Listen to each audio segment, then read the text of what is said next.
ये शख्स धीरेंद्र शास्त्री विवादों में घिरे हुए हैं और इनसे कठिन सवाल करने के बजाय मीडिया उनके सामने नतमस्तक हो रहा है इस तरह से। इसकी मैं चर्चा करूंगा दोस्तों, मगर मैं आपसे एक सवाल पूछना चाहता हूं। क्या आपने कभी भी मुरारी बापू के मुंह से कोई गाली सुनी है? वो रामायण और उसके पहलुओं को इतनी खूबसूरती से बयां करते हैं मुरारी बापू के मुंह से। क्या कभी आपने कोई गाली गलौज सुनी है, कोई अनाप शनाप बातें सुनी है? क्या कभी भी कथा वाचन के दौरान उन्होंने कोई अनर्गल बात कही है? ब्रह्म कुमारी की शिवानी, कभी सुना है आपने इनको? इनके हर शब्द से इन्हें सुनने वालों को कितनी प्रेरणा मिलती है मैं आपको बता नहीं सकता हूं। इनके मुंह से आप कभी भी कोई गाली नहीं सुनेंगे। Shri Shri Ravishankar, art of living के श्री श्री रविशंकर, अब पेट्रोल को लेकर उनका जो बयान, उनका जो ट्वीट था, वो बेशक चर्चा में रहा हो, विवादों में रहा हो, मगर आप कभी भी आर्ट ऑफ लिविंग के श्री श्री रविशंकर को गाली गलौज करते हुए नहीं सुनेंगे। वो हर बार अपनी बात जो है सौम्यता से कहते हैं। मैं इन तीन लोगों की मिसाल आपको क्यों दे रहा हूं? क्योंकि ये तीनों लोग सही मायनों में हिंदू धर्म के नुमाइंदे हैं। हिंदू धर्म और उसके मायनों को आप तक पहुंचाते हैं, चाहे वो मुरारी बापू हो, चाहे वो श्री श्री रविशंकर हो, या फिर ब्रह्म कुमारी की शिवानी हो। मगर दूसरी तरफ धीरेंद्र शास्त्री, इन्हें चुनौती मिली थी अंधविश्वास को लेकर, मगर ये रणछोड़ दास साबित हुए। मगर दुख की बात यह दोस्तों कि मीडिया इनसे सवाल करने के बजाय इनके सामने नतमस्तक हो रहा है। कल शाम को तमाम न्यूज चैनल्स पर इन्होंने इंटरव्यूज दिए, मगर सबसे शर्मनाक नजारा एबीपी न्यूज में दिखा। एबीपी न्यूज के पत्रकार इनके पांव छूने लग गए और उनके प्रोपेगेंडा को आगे बढ़ाते दिखे, क्योंकि धीरेंद्र शास्त्री ने कहा कि मैं अभी बताता हूं कि इस सभा में एक पत्रकार के रिश्तेदार का क्या नाम है, और वो तमाम जानकारियां जो धीरेंद्र शास्त्री बता रहे थे उस पत्रकार के फेसबुक हैंडल में थे, और वो पत्रकार पिछले 3 दिनों से उनके साथ था। सबसे पहले दोस्तों मैं आपको दिखलाना चाहूंगा कि किस तरह से ऐलान धीरेंद्र शास्त्री ने किया। देखिए। क्या बता सकते हो? अब आप पत्रकारों में जिनके चाचा का नाम भृगुनाथ तिवारी हो वो आ जाए।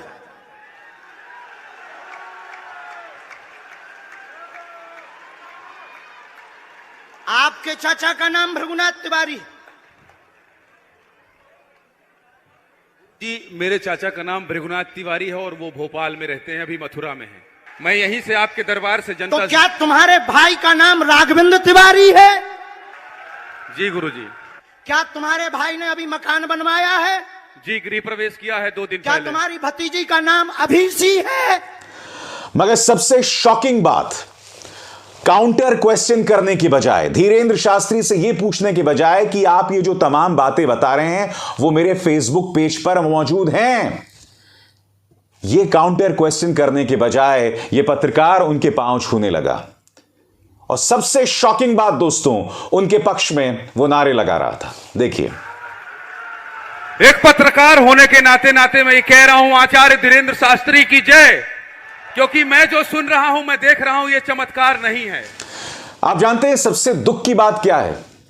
इन्हीं चैनल्स में काम करके जो लोग ढोंग करते हैं, बतौर पत्रकार मैंने लोगों को कटघरे में रखा था। आज तक में देखिए दोस्तों, तिहाड़ जेल में पत्रकारिता का नाम रोशन करने वाला यह पत्रकार किस तरह से नतमस्तक हो रहा है धीरेंद्र शास्त्री के सामने, और धीरेंद्र शास्त्री इन्हें किस तरह से आशीर्वाद दे रहे हैं। देखिए, मैं आज इन 2 चैनल्स का जिक्र क्यों कर रहा हूं दोस्तों। सबसे पहले एबीपी न्यूज की बात करता हूं। यह वो दौर था जब आसाराम पर गंभीर आरोप लगे थे बलात्कार के, हत्या के। तब मैंने एबीपी न्यूज की तरफ से आसाराम से इंटरव्यू किया। मैं जब उनका इंटरव्यू करने गया तो मुझे आसाराम ने कहा कि मैं आपके आमने सामने नहीं बैठूंगा, क्योंकि अपने भक्तों की नजरों में मैं भगवान हूं। तो वो अपने सिंहासन में बैठ गए और मैं नीचे खड़े होकर उनसे सवाल करता रहा। करीब आधे घंटे वो इंटरव्यू चला दोस्तों। कुछ देर बाद उन्होंने सवालों के जवाब देना लगभग बंद कर दिया। ये वो इंटरव्यू है जो आप देख रहे हैं अपने स्क्रीन पर। मैंने उनसे हर कठिन सवाल किया, चाहे वो दुष्कर्म को लेकर हो, चाहे उनके व्यवहार को लेकर हो, चाहे उनकी बोली को लेकर हो। मगर कुछ देर बाद यह व्यक्ति मंत्रोच्चारण करने लगा जब उनके पास मेरे सवालों का जवाब नहीं था।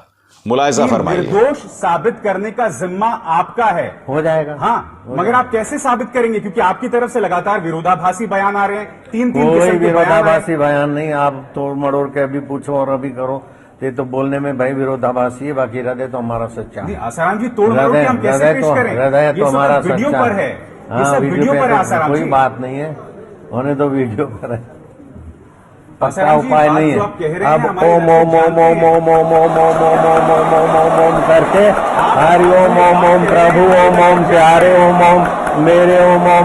और उसी एबीपी न्यूज का यह पत्रकार किस तरह से नतमस्तक हो रहा था एक ऐसे व्यक्ति को लेकर जिस पर गंभीर आरोप हैं, जो अपने कथावाचन के दौरान अनर्गल बातें करता है, अपशब्द तक कहता है, क्योंकि इसी दौरान इस व्यक्ति ने यह कहा था कि अब आगे से अंधविश्वास की बातें की गई तो नंगा कर दूंगा।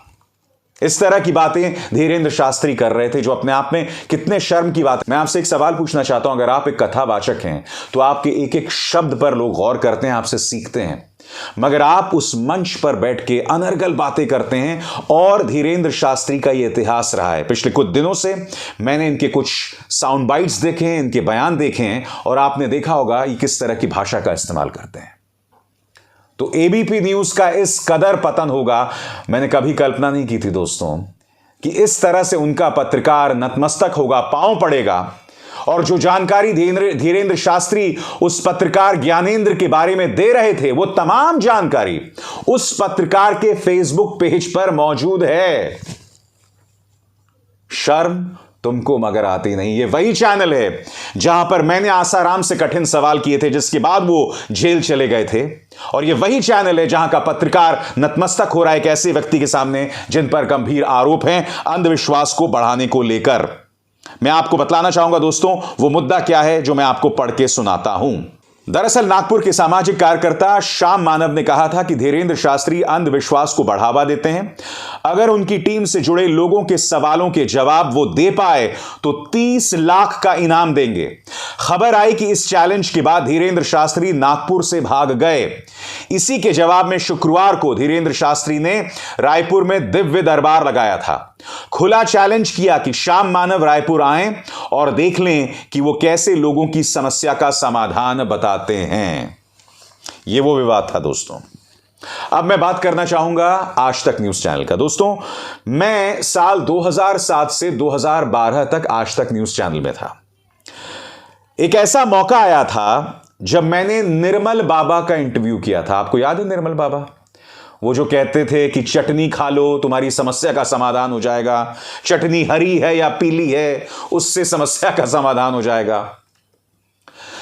तमाम न्यूज चैनल्स में एक एक घंटे का उनका प्रवचन चलता था दोस्तों। मैंने यहां पर उनका इंटरव्यू किया था और मेरे इंटरव्यू के बाद मैं आपको बतलाना चाहता हूं कि जो इनका पूरा भौकाल था ना, वो बंद हो गया। तमाम न्यूज चैनल्स में निर्मल बाबा दिखाई देते थे, उसके बाद वो गायब हो गए, पूरी तरह से गायब हो गए। वो अब भी इधर उधर इक्का दुक्का सभाएं करते हैं, मगर जो उनका भौकाल था अब वो नहीं रहा। इसी चैनल आज तक पर हमने ये तमाम सवाल किए। और ये ना भूलें दोस्तों, याद कीजिए, आज से कई सालों पहले की बात है, खबर आई थी कि गणेश जी जो हैं, गणेश जी की मूर्ति दूध पी रही है। तब इसी आज तक न्यूज चैनल ने एक जो मोची का वो जो औजार होता है ना, जिसपे आप जूता रखकर जूते को ठीक करते हैं, उसे दूध पिला दिया था इन्होंने। उन पर मुकदमा भी हुआ था। इसी आज तक चैनल ने उस चीज को दिखाया था अंधविश्वास के खिलाफ आवाज बुलंद करने को लेकर। ये वो आज तक था जहां इस तरह की खबरें भी चलती थीं, और आज ये वो आज तक है जहां धीरेंद्र शास्त्री की वाहवाही को लेकर पत्रकार इस तरह से मुस्कुराने लगता है। शर्म तुमको मगर आती नहीं। मैं एक बात स्पष्ट कर दूं दोस्तों, मुझे धीरेंद्र शास्त्री से कोई दिक्कत नहीं है।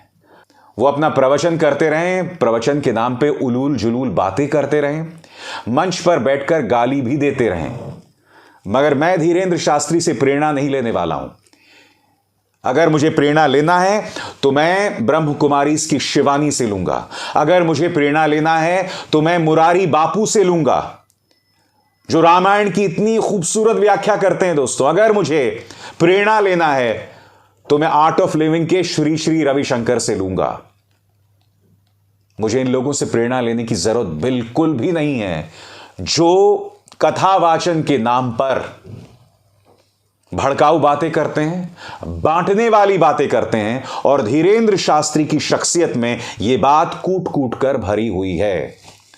मीडिया जो उनके सामने नतमस्तक हो रहा है, उसे शर्म आना चाहिए। अभिसार शर्मा को दीजिए इजाजत। नमस्कार। स्वतंत्र और आजाद पत्रकारिता का समर्थन कीजिए, सच में मेरा साथी बनिए। बहुत आसान है दोस्तों, इस ज्वाइन बटन को दबाइए और आपके सामने आएंगे ये 3 विकल्प, इनमें से एक चुनिए और सच के इस सफर में मेरा साथी बनिए।